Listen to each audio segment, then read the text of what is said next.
that even in our unforgiveness, when we have not forgiven ourselves, watch this, some of us are willing to live with our own unforgiveness.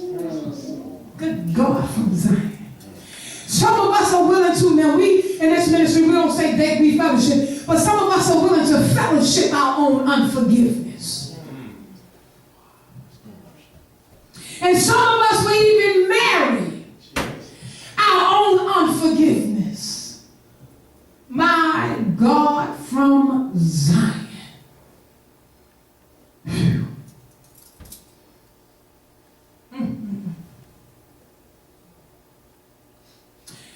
When this happens, this is ego. It hasn't forgiven itself, so it projects itself. So it wants to become an ultra ego. So it attaches itself to people that has the same problems that it has, but in a different way. And then they say that you are here to help me. But it's an ego. I'm drawing you, I'm attracting. Oh my God, y'all gotta watch this. I gotta go to this part that the Lord is really breaking it down. But I'm just going all the way because I really want to get all this stuff out. That ego, y'all gotta catch this thing. I'm so passionate about this and getting delivered. The ego, it hasn't forgiven itself, so it becomes the ultra I. And it attaches itself to someone so that it can project itself on it because it starts to feel emptiness. So it begins to need something. It begins to need people that can help it grow. All the ego just wants to be fed. Feed me what I want because I'm really empty. Now watch this.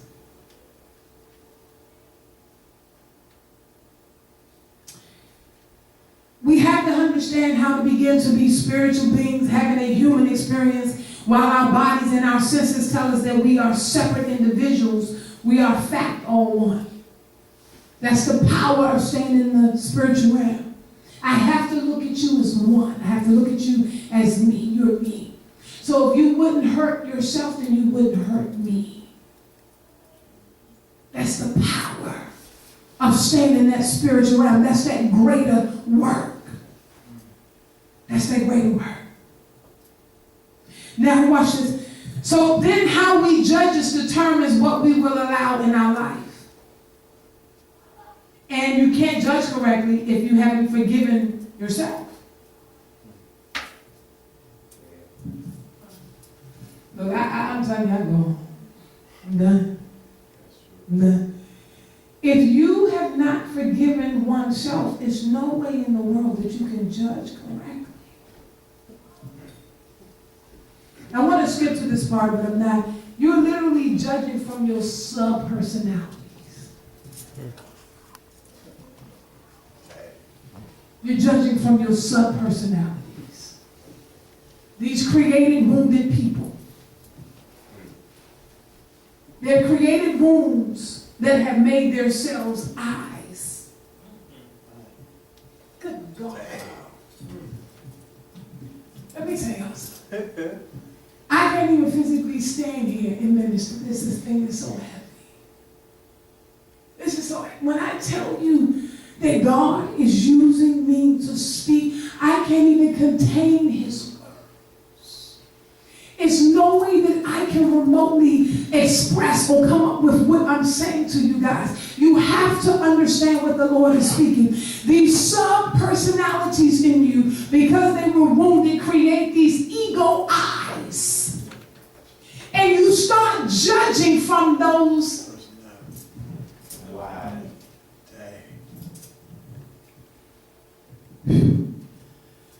T.D. Jakes wish God spoke to him like this. This would cost them $5.5 million on CD. It really would. T.D. Jakes wish God spoke to him like this.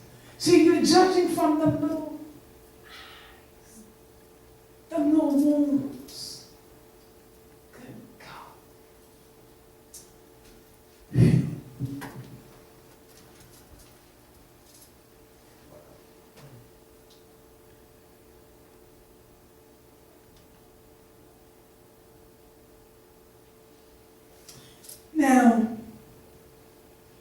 We have those people who love to forgive themselves, so they think. And this put them in a terrible position because they project all their unforgiveness on everyone. But they believe that they have forgiven. You know, when you say, how do I know that I've really forgiven? How do I know? How? I know. See, forgiveness, and God said this Sunday, it don't take two people, it takes one. Just like when I told you all a long time ago when we first began ministry, before I even started ministry, I called my mother. And y'all already know the story that she accused me of sleeping with her husband. And when we started ministry, I called her or emailed her.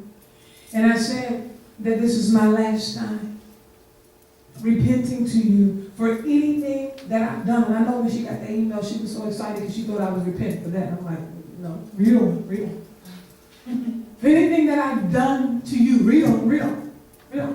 I said, but what I did not do was sleep with your husband. And that I'm not repenting for. That I can't. Because if I repented for something that I did not do, I would be responsible for her alter ego. That's good. Wow. And even if I had done it and had not repented by now, I still will be responsible for her alter ego. So when she gets to heaven, God will say, you're forgiven, but Lord, I got to charge you for this one. I got to charge you. Because he already told you that I paid for it and all you had to do was forgive her. But you chose to bring it to me, so you want to pay for it. And it's going to cost you hell. Depart from me. You work of iniquity. See, you carry my word. You preach my word. That's why he said that the leaders will be judged more harshly. He said, you preach my word, but you had no forgiveness. How can you not have no forgiveness? And that's the very reason why I died, because I forgave you. Jesus, come on. Nah, you're supposed to be like me. You were supposed to, if you use my word, you were supposed to end up like me. You're supposed to look like me. There's no excuse. You're supposed to be an extension of me. I don't care what he did to you. Because chances are you don't know about yourself that you're capable of doing the same thing. Forgive him. Even though it ain't come up yet. Forgive him. And let me tell you what I know is true. I've been battling all this week. I said, God, when this book hits, I said, one thing that I think I'm going to be tested on is success. And I said, I've seen so many people, Juanita Bynum, all of them, the one in Baltimore, Jamal Brown, all of them. They all started just like this, humble beginnings. Then when God gave them something that boosts them, and we already know that it's going to be that book the minute that it hits, because it's already making noise. The minute that that book hits, and people will start flocking to this church. Why? Because they want to be a part of something big. Oh, I go to the church where they wrote wrong before my time, and they're going to come here and get nicely rebuked. Nicely rebuked. Oh, I'm stepping here because, no, but we're not here to fill seats. It's not what we're here for. But I, even in myself, saying, God, this is a season that I don't really know if I want this. Because this is a test. Will you let people raise you up beyond where I have called you for success? This is my next level of test. This is my next level of test. This is Pastor Glenn's next level of test. To where he has to speak and say, babe, and I told Brian and Pastor Glenn, I said, listen, we will, what did I say? I can't remember. I said that we will something with the devil.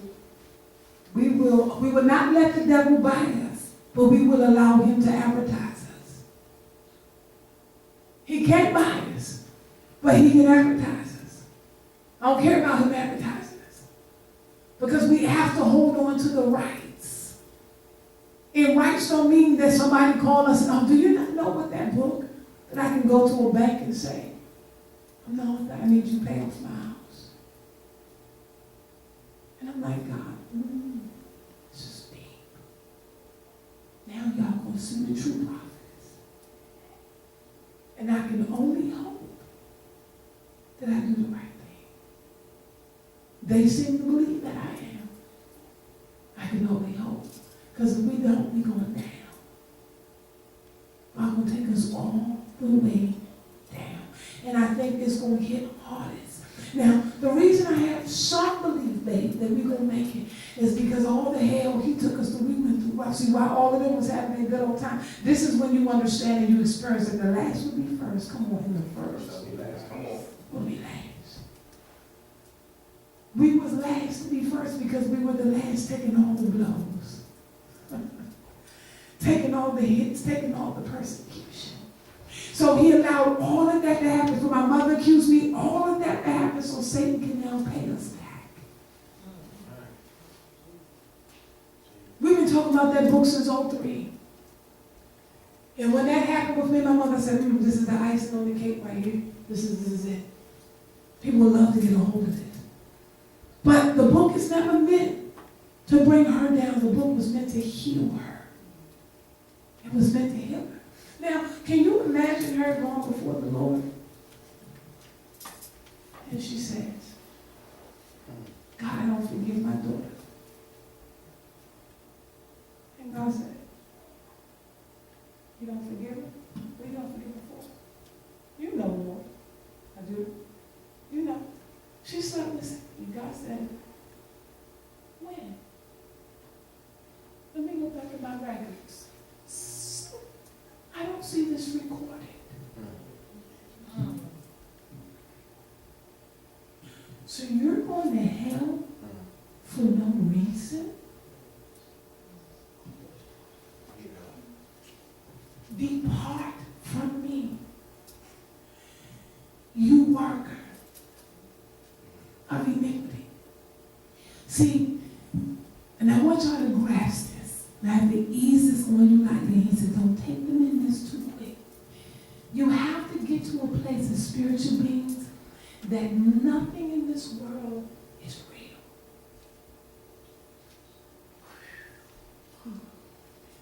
Nothing in this world is real. You got to get to a place as spiritual being that there's no right and there's no wrong. There's no good and there's no evil.